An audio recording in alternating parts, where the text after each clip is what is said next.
अय्यूब 42 उसकी 10 आयत को अपनी स्क्रीन के ऊपर आप देखेंगे। अपनी बाइबल को उठाओ जरा अपने हाथों में, मैं देखना चाहता हूं कितनों के पास है। ओह, सुधर गई है चर्च। हाँ, कॉन्ग्रेचुलेशन। जिनके पास नहीं है वो लेके आएंगे। बिना बाइबल आप कैसे वचन समझेंगे मेरे को मालूम नहीं। बिना हथियार आप कैसे लड़ेंगे मुझे पता नहीं। अय्यूब 42 उसकी 10 आयत में लिखा है। मैं 1 2 3 बोलूंगा, आप सब लोग पढ़ेंगे।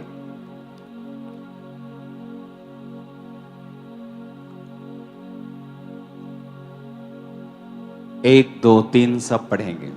जब अय्यूब ने अपने मित्रों के लिए प्रार्थना की, तब यहोवा ने उसका सारा दुख दूर किया और जितना अय्यूब के पास पहले था उसका दुगना यहोवा ने उसे दे दिया। When Lord turned the captivity of Job, and restored his fortunes. हम प्रार्थना करते हैं कभी परमेश्वर तू कब बदलेगा, मेरी लाइफ को तू कब चेंज करेगा। जो कुछ गुम गया है, जो खो गया है, तू वापिस कब देगा, कब रिस्टोर करेगा मेरी लाइफ को, मेरा दुख कब दूर करेगा। यहां पर अय्यूब के ऊपर एक परीक्षा थी। गहरी स्टडी कहती है कि वो परीक्षा सिर्फ परमेश्वर के कारण ही नहीं थी, वो अय्यूब के अपने शब्दों के और अपने डर के कारण थी। वचन कहता है अय्यूब ने कहा जिससे मैं डरता था वो मुझ पे आ पड़ी।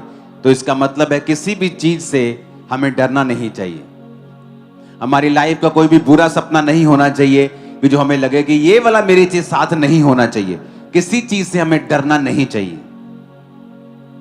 वो डर इनवाइट करता है उस चीज को घटना, उस घटना को घटित होने के लिए। एक क्रिश्चियन की स्टोरी में आपको बता चुका हूं कि वो एक किडनी डायलिसिस डिपार्टमेंट में काम करता था। तो जब पेशेंट्स आते थे, किडनी डायलिसिस वहां होता था, तो उससे पेशेंट्स की हालत देख नहीं होती थी।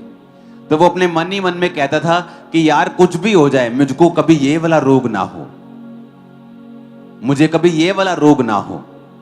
और वही रोग उसे एक दिन हुआ और वो भी डायलिसिस उसका होने लगा। पर परमेश्वर ने उसको जीवन दिया, आज वो जीवित है। उसकी किडनी ट्रांसप्लांट हुआ, वो ठीक हो गया, वो बात अलग है।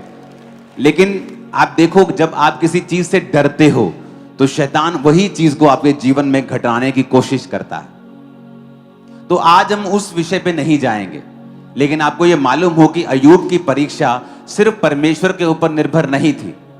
अय्यूब की परीक्षा का कारण अय्यूब ने खुद कहा कि जिस बात से मैं डरता था वो मुझ पे आ पड़ी। लेकिन वो धर्मी था, लेकिन वो पवित्रताई में था, परमेश्वर के करीब था, विधवाओं का रखवाला था, अनाथों का सहायक था, परदेशियों को हाल चाल उनका जबरदस्ती वो पूछ लेता था।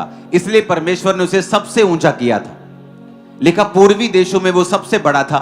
सबसे ज्यादा ऊंट, बैल, घोड़े, बकरे, सबसे ज्यादा भेड़ें उसके पास थी।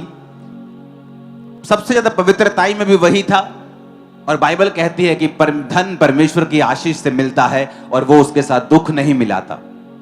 तो परमेश्वर ने उसको धन भी दिया था, उसको आशीषित भी किया था। लेकिन कुछ कमी जो अय्यूब की लाइफ में थी और कुछ परमेश्वर की मर्जी, दोनों इकट्ठी हो गई और अय्यूब के लाइफ के ऊपर परीक्षा आई। जब उसका सब कुछ चला गया, अंत में बीमार हो गया और ठीकरा लेकर अपने फोड़ों के ऊपर वो खुजलाने लगा और उसके 3 दोस्त उसके पास आए। जब 3 दोस्त उसके पास आए तो 7 दिन तक कोई बात नहीं की। 7 दिन वो भी साइलेंट है, उसके दोस्त भी साइलेंट हैं। और साइलेंट इसलिए थे क्योंकि वो जताना चाहते थे कि हमारा तेरा जो दुख है, हमें भी बहुत दुख लगा है। लेकिन उसके दोस्त जब बात करने लगे अय्यूब से और कहने लगे कि तूने कुछ ना कुछ तो पाप किया होगा, तूने कुछ ना कुछ तो गलती की होगी, ऐसे ही परमेश्वर का दुख तेरे ऊपर नहीं आया। सर्वशक्तिमान कभी गलती नहीं करता।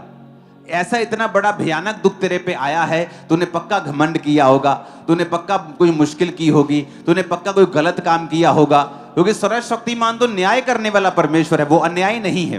तो पक्का तूने कुछ किया है। और लेकिन अय्यूब अपनी बात पे खड़ा रहा कि मेरी कोई गलती नहीं है, मेरा कोई अपराध नहीं है, मेरा कोई पाप नहीं है।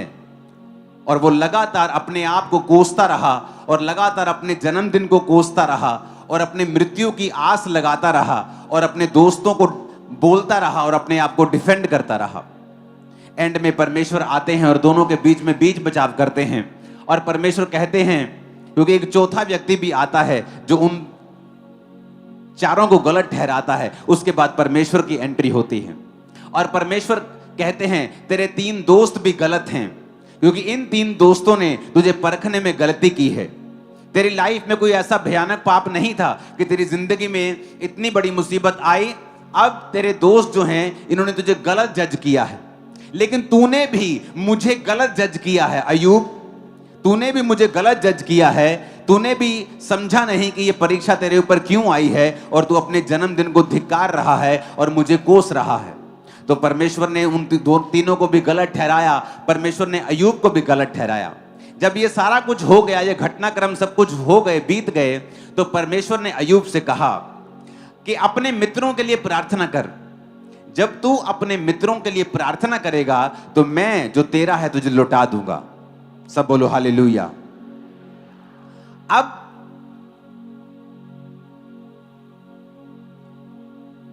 उसके मित्र तो गलत थे, उन्होंने जज गलत किया, अय्यूब को गलत जज किया, पर फिर भी परमेश्वर ने कहा कि अपने मित्रों के लिए प्रार्थना कर। आज आपको कोई एक ताना मार देता है और आप सारी उम्र उसको भूलते नहीं हो। आप कहते हो कि मैं इस घटना में था, मैं इस प्रॉब्लम में था और इस व्यक्ति ने मुझे ताना मारा था, और आप उसे याद रखते हो, बल्कि आप उसे याद रख के आप उसके लिए बदला लेने की इच्छा भी रखते हो कि जब परमेश्वर मुझे ब्लेस करेगा फिर मैं इसकी बैंड बजाऊंगा। और यहां पे परमेश्वर ने कहा, अय्यूब अगर तू चाहता है मैं तुझे लौटा दूं तो तुझे अपने मित्रों के लिए प्रार्थना करनी होगी। सब बोलो हालेलुया।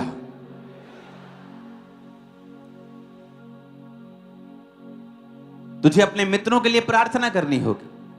और वचन कहता है अय्यूब ने जब अपने मित्रों के लिए प्रार्थना की, यहोवा ने उसका सारा दुख दूर कर दिया। सारा दुख। उसके मित्र भी श्राप के भागी नहीं हुए, क्योंकि जब आप किसी के लिए प्रार्थना करते हैं जिन्होंने आपको दुख पहुंचाया हो, जब आप उनके लिए आशीष के लिए प्रार्थना करनी शुरू करते हैं तो ऑटोमेटिकली आप उन्हें माफ कर देते हैं। जब एक गंदा बर्तन हो और आप अगर फैसला कर लें कि आप उसमें खाना चाहते हैं कुछ, तो ऑटोमेटिकली आप उसे साफ करेंगे पहले, और जब आप उसे साफ करेंगे तो फिर ही आप उसमें खाएंगे। तो जब आप ऑटोमेटिकली ये फैसला कर लेते हैं अपने दूसरे लोगों के लिए प्रार्थना करने का, चाहे उन्होंने आपके लिए दुख दिया हो, चाहे वो परमेश्वर का दास हो, चाहे वो आपकी फैमिली हो, चाहे कोई दुख देने वाला हो, चाहे वो आपके अगुवे हो, चाहे वो कोई भी जन हो, जब आप प्रार्थना करना शुरू करते हैं तो वचन कहता है कि परमेश्वर आपको आशीष देना शुरू करता है। आज हम परमेश्वर के वचनों को पढ़ेंगे, फिर से हम जाएंगे गलातियों 6 उसकी 2 आयत को पढ़ेंगे। उसमें लिखा है, तुम एक दूसरे का भार उठाओ और इस प्रकार मसीह की व्यवस्था को पूरा करो। अब उसने ये नहीं लिखा है कि तुम एक दूसरे का भार उसी का उठाओ जो क्रिश्चियन है, तुम सिर्फ मसीह लोगों का भार उठाओ। उसने ऐसा नहीं लिखा। वचन कहता है कि प्रभु यीशु मसीह ने सब जातियों के लिए, सब लोगों के लिए अपने लहू को बहाया। यीशु मसीह के पास सामरी आया, यीशु मसीह के पास लोग आए, सब लोग परमेश्वर ने चंगे किए, सब लोगों को आशीष दी। अब परमेश्वर कहता है एक दूसरे का क्या उठाओ? भार उठाओ, इस प्रकार मसीह की व्यवस्था को पूरा करो। लेकिन हम में से कितने लोग हैं जो एक दूसरे का भार उठाते हैं?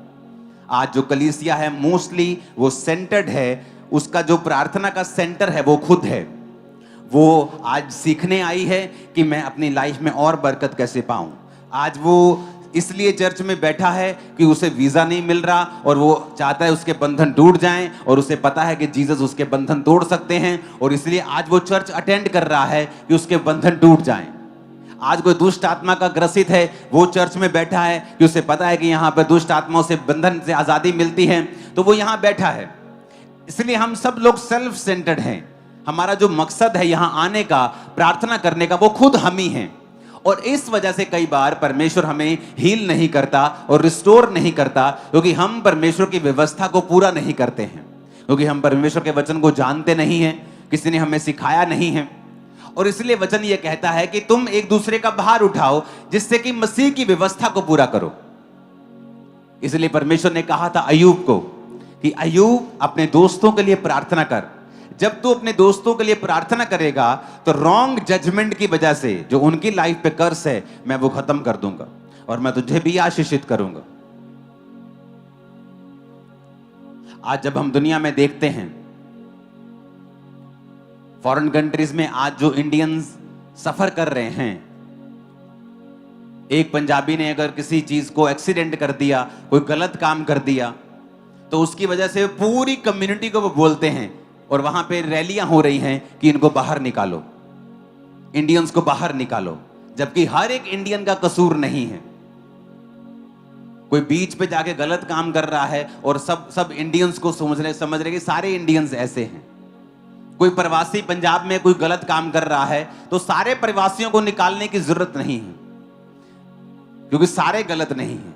जिस तरह सारे पंजाबी गलत नहीं है फॉरेन में, उस तरह सारे प्रवासी भी गलत नहीं। तो जिसने जो गुनाह किया है उसी को सजा देने पे लोगों का कंसंट्रेशन होना चाहिए। ये दुनियावी मैं आपको बात बता रहा हूं, लेकिन आत्मिक बात यह है कि जब आप अपने आसपास की घटनाओं को होता हुआ देखते हैं, मुझे नहीं लगता आपके अंदर बोझ आता है कि नहीं। कितने लोगों ने अभी तक अपने पंजाबी सिखों के लिए, अपने हिंदुओं के लिए, पंजाबी क्रिश्चियंस के लिए जो फॉरेन में हैं, आपने उनके लिए प्रार्थना की है कि नहीं, मैं नहीं जानता हूं। लेकिन यही प्रार्थना थी जो आपको करनी चाहिए थी। पर आप जब भी प्रार्थना में बैठते हैं, आप सोचते हैं आज मुझे अपने लिए मांगना है, आज मुझे अपने बेटे के लिए मांगना है, आज मुझे बंधनों से आजाद होना है, मुझे प्रार्थना करनी, मुझे आत्मा में बढ़ना है। और हमें यह मालूम नहीं है कि आत्मा में बढ़ने के लिए आपको बैलेंस स्पिरिचुअल लाइफ चाहिए।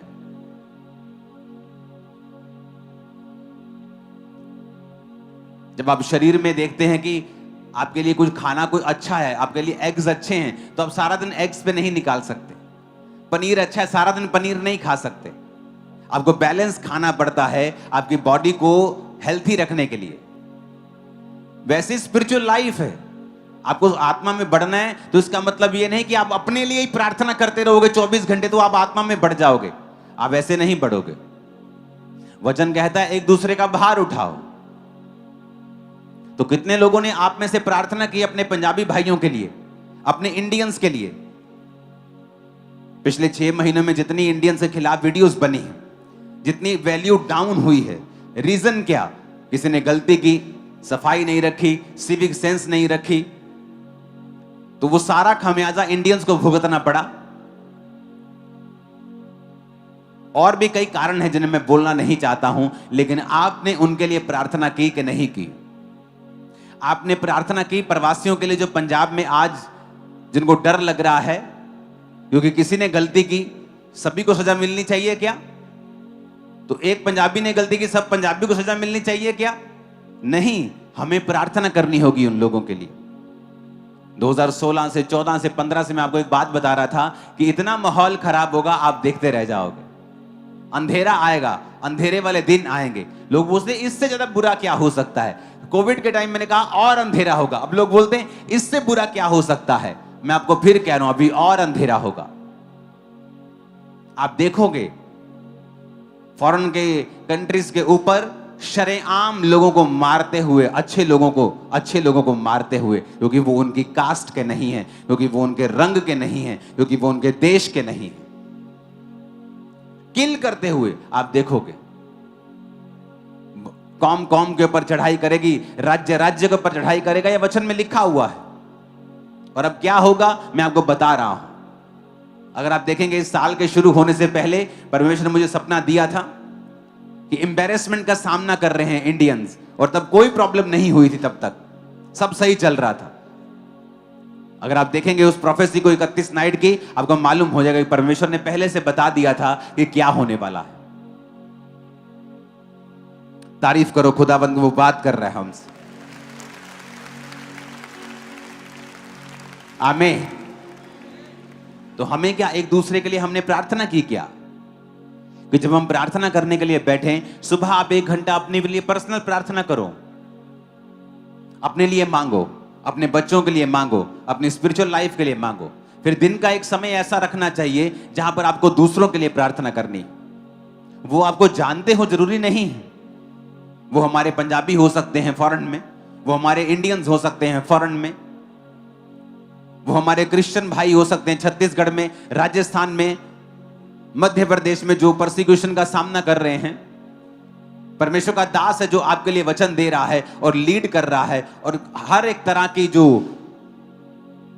मुश्किलें हैं उनका वो सामना कर रहा है।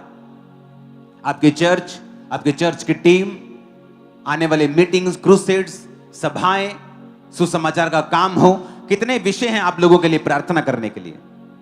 क्योंकि अगर हम सेंटर रहेंगे, अपने लिए प्रार्थना करेंगे, करते जाएंगे, अपने बेटे के लिए 6 घंटे प्रार्थना करते जाएंगे, तो कभी भी वो बैलेंस प्रार्थना नहीं है। और जो चीज बैलेंस में नहीं होगी, आपकी लाइफ में कभी रिजल्ट को नहीं लेके आएगी। वचन में लिखा है, एक दूसरे का भार उठाओ। इफिसियां 6 उसकी 18 आयत में पढ़ेंगे, हर समय हर प्रकार से आत्मा में प्रार्थना और विनती करते रहो, इसलिए जागते रहो कि पवित्र लोगों के लिए लगातार विनती किया करो। अब यहां पर क्रिश्चियन लोगों के लिए प्रार्थना करने का स्पेशल आपको बोला गया है। पवित्र लोग किन्हें कहा गया है? जो मसीह में हैं।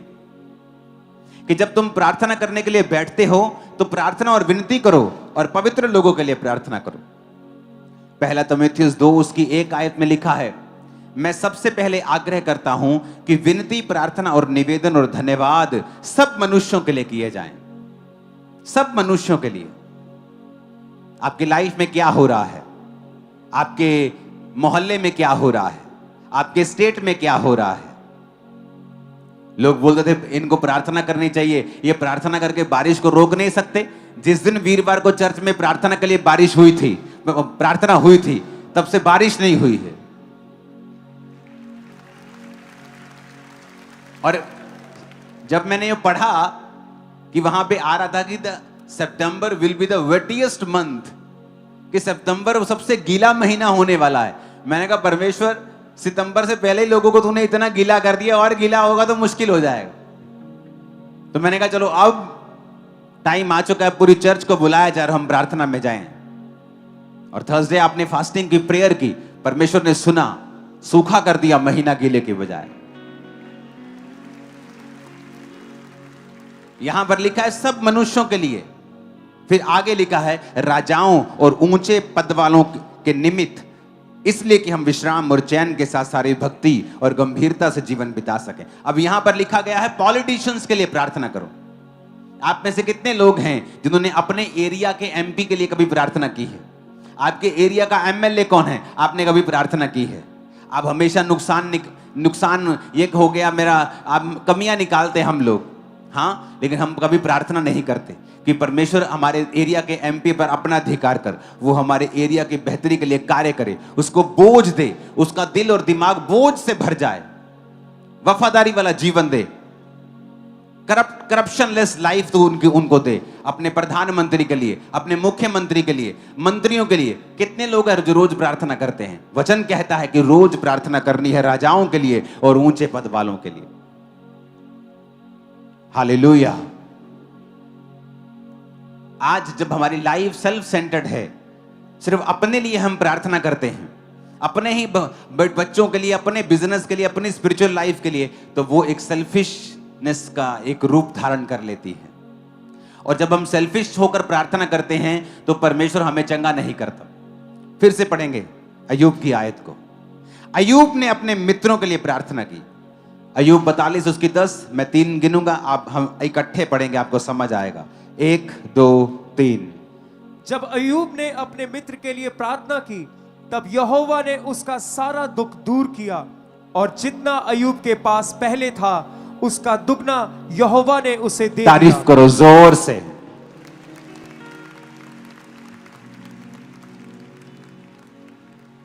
अपने पड़ोसी को बोलो दुगना वापिस किया।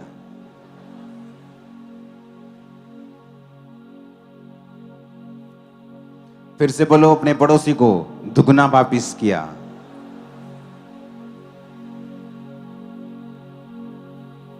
जब उसने किसके लिए प्रार्थना की? अपने मित्रों के लिए। कौन से मित्र?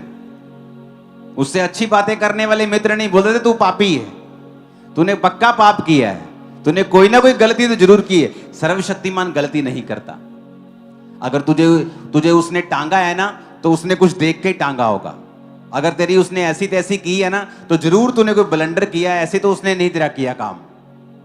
ऐसे तेरे परिवार में इतनी बड़ी मुसीबत कैसे आ सकती है? तेरा शरीर इतना बीमार क्यों है? पक्का तूने पाप किया है।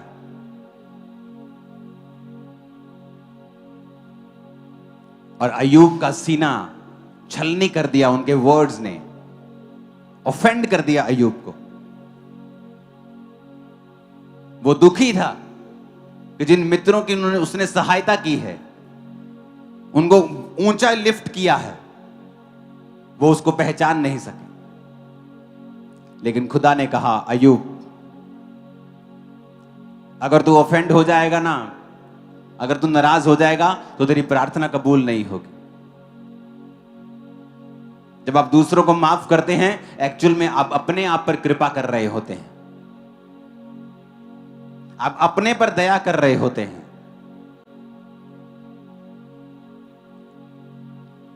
बहुत बुरी बातें अय्यूब के दोस्तों ने अय्यूब को बोली थी, बहुत ही बुरी, बहुत ही बुरी।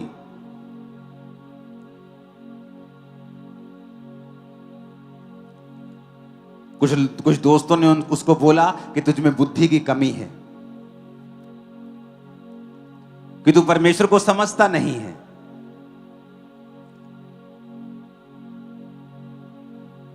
उसे पाखंडी कहा, उसे गधे से कंपेयर किया। जिस व्यक्ति की बुद्धि से आशीष पाई हो, जब उस पे परीक्षा आई तो उसको कंपेयर करने लगे। उसको ये बोलने लगे कि तुझे वचन पे चलना चाहिए, अगर तू वचन पे चलेगा तो परमेश्वर तुझे ब्लेस कर देगा। और उसको लगातार तसीहत देते रहे, उसको घमंडी कहते रहे, उसको अधर्मी कहते रहे।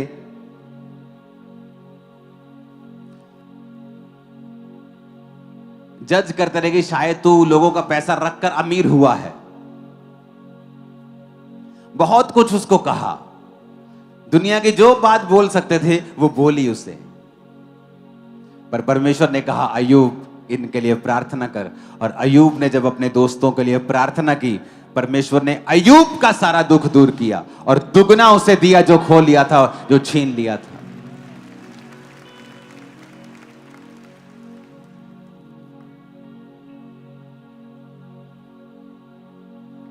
किसी दोस्त ने उसको कहा, तू अपनी अनमोल वस्तुओं से बहुत प्यार करता है, तू हीरे से चांदी से जो तेरे पास अनमोल अनमोल तेरा सिस्टम बना हुआ है, तू उससे बहुत प्यार करता है, तू प्रभु से ज्यादा प्यार कर।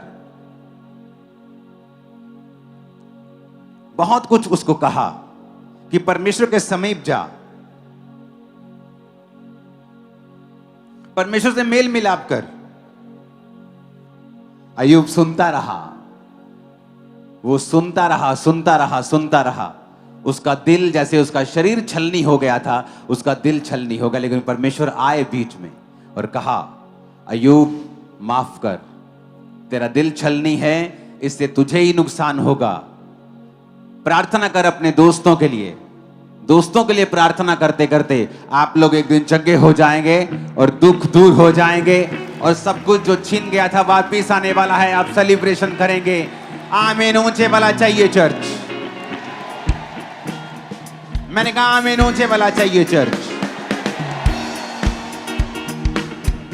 जब आप प्रार्थना करते हैं एक दूसरे के लिए, आप बर्डन्स को, आप बोझ को शेयर करते हैं और मसीह की व्यवस्था को पूरा करते हैं। सब बोलो आमीन। आप जब एक दूसरे के लिए प्रार्थना करते हैं, आप क्या करते हैं? अपने पड़ोसी को बोलो, बोलो आप, मैं बर्डन को शेयर करता हूं, मैं बोझ को उठाता हूं। इस पेज को करना, फिर से कहो, मैं बोझ को उठाता हूं जब मैं तेरे लिए प्रार्थना करता हूं। तो पहला, जब आप प्रार्थना करते हैं क्या होता है? आप बर्डन को शेयर करते हैं।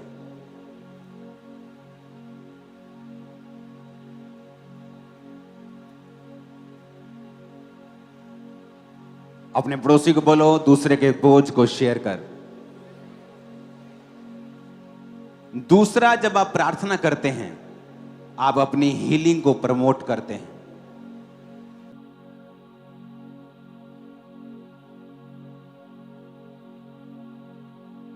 अपने पड़ोसी को बोलो, जब तू दूसरे के लिए प्रार्थना करता है, तू अपनी हीलिंग के लिए प्रार्थना करता है।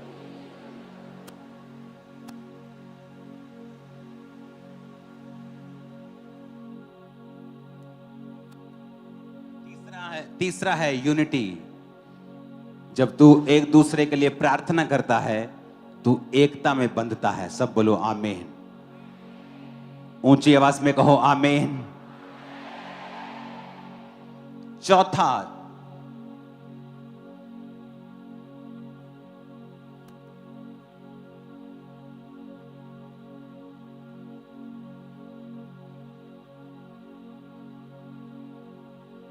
जब तू प्रार्थना करता है एक दूसरे के लिए, तू क्राइस्ट को कॉपी करता है।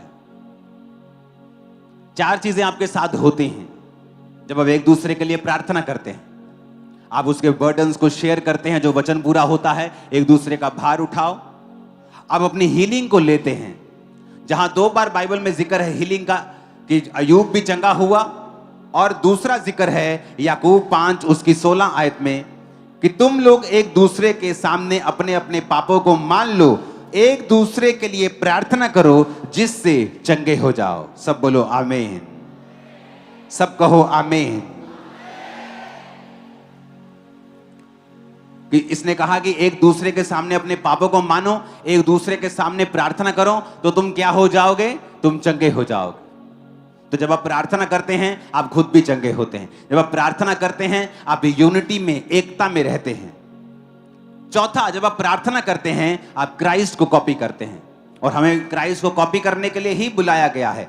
जब आप क्राइस्ट को कॉपी करते हैं, आप उसकी ब्लेसिंग्स को, उसके मस्से को, उसके छुटकारे को भी कॉपी करने लगते हैं। आमीन। ऊंचे वाला चाहिए चर्च। हालेलुया।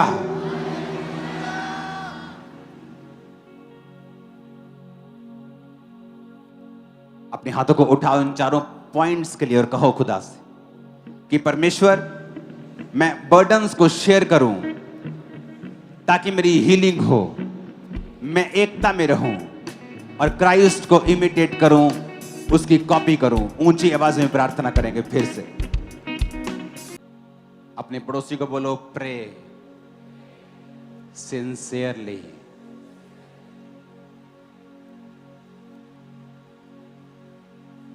जब प्रार्थना करनी है एक दूसरे के लिए, तो सिंसियरली, सीरियसली, बोझ के साथ हमें प्रार्थना करनी है।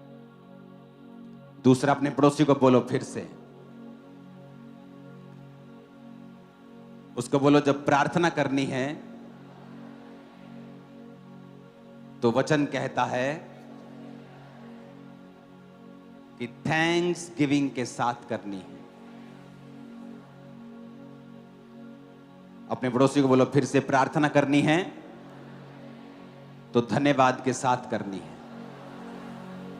तीसरा है प्रे इन द स्पिरिट, कि जब प्रार्थना करनी है तो आत्मा में होकर, गैर भाषाओं में होकर प्रार्थना करनी है। और आप वचन से जब पढ़ते हैं, वचन पढ़ के प्रार्थना करते हैं, तब भी आप आत्मा में प्रार्थना करते हैं। अपने पड़ोसी को बोलो, आत्मा में प्रार्थना करनी है। चौथा है प्रे फॉर स्पेसिफिक नीड्स। इसका मतलब है कि जब तुम्हें प्रार्थना करनी है तो तुम्हारी प्रेयर पॉइंट क्लियर होना चाहिए कि तुम्हें क्या चाहिए। पांचवा है, जब तुम्हें प्रार्थना करनी है तो अपने दुश्मनों के लिए करनी।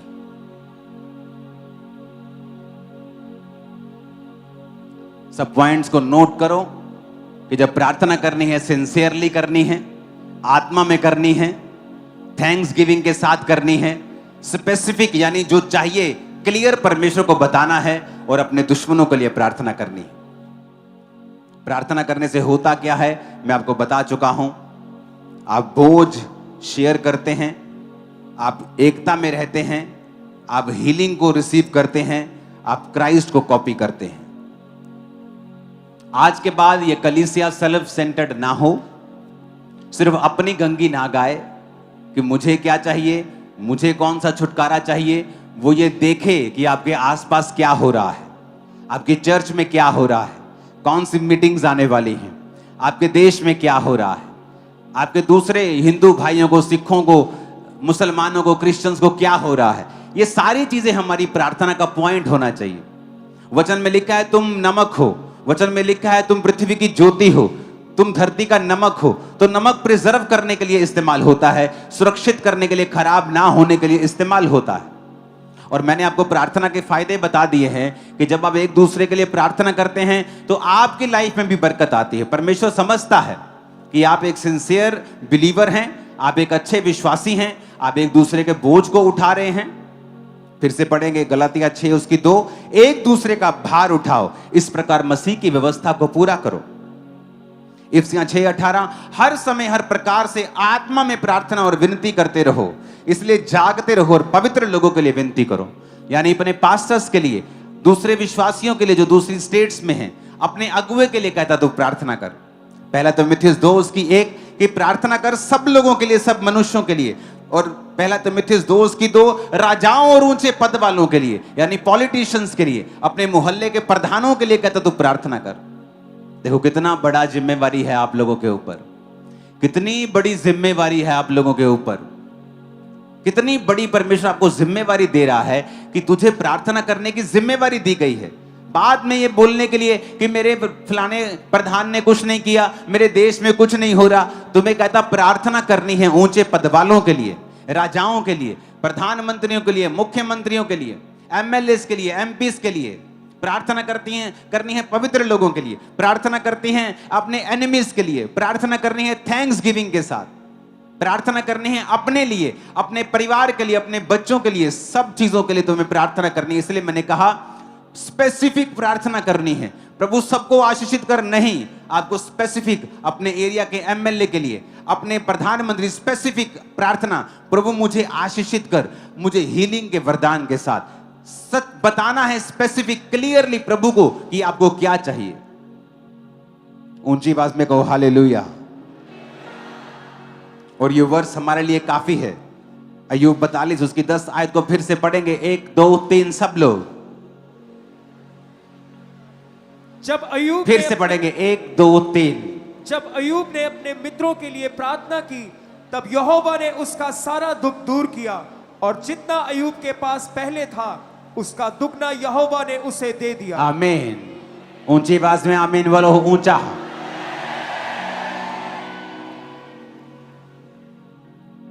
और याद रखो ये कोई दोस्त बड़े अच्छे दोस्त नहीं थे।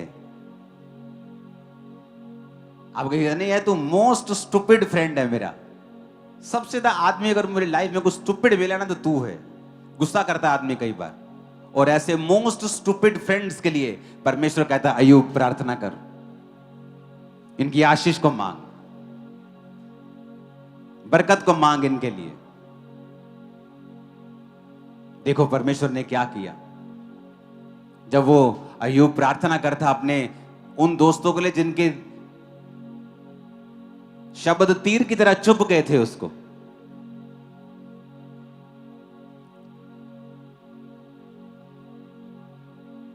हालेलुया। वचन कहता है कि जब अय्यूब बीमार था तो उसकी पत्नी ने कहा था यहोवा की निंदा कर, मरता है तो मर जा। और अय्यूब जब सब तरफ से टूटा हुआ था और उसके 3 दोस्त जब उसके पास आकर 7 दिन जमीन पर बैठकर साइलेंट रहकर उसके साथ दुख मनाते हैं, तो अय्यूब ने सोचा कि कोई तो मेरे जख्मों के ऊपर मरहम लगाने के लिए आया है। पर जब वो बोले तो उनके जो शब्द थे वो पहले से भी बुरा था जो अय्यूब के साथ हुआ। कहते हैं परीक्षा का आखिरी पार्ट मुश्किल लगता है लोगों को, वो वैसा ही हाल था। वो शरीर पर घाव तो थे, पर आत्मा के और दिल पर जो घाव थे वो कहीं अधिक थे। परमेश्वर आए और कहा, अय्यूब प्रार्थना कर अपने दोस्तों के लिए। याद करो आपको किन लोगों ने दुख पहुंचाया है, किन लोगों ने आपके लिए सबसे बुरी बातें कही हैं, किन लोगों ने आपको सबसे ज्यादा डिसअपॉइंट किया है। उन लोगों के लिए आज हमें प्रार्थना करनी है कि परमेश्वर उन्हें ब्लेस करे और वो आपके दुखों को दूर करके जो कुछ आपका छीना गया था आपको दुगना वापिस करके आपको फिर से ऊंचा करने वाला है। आमीन। वो आपका पॉलिटिकल एनिमी हो सकता है, वो पास्टर हो सकता है, विश्वासी हो सकता है, आपका रिश्तेदार हो सकता है, अन्य जाति हो सकता है। अपने हाथों को उठाएंगे सब जन।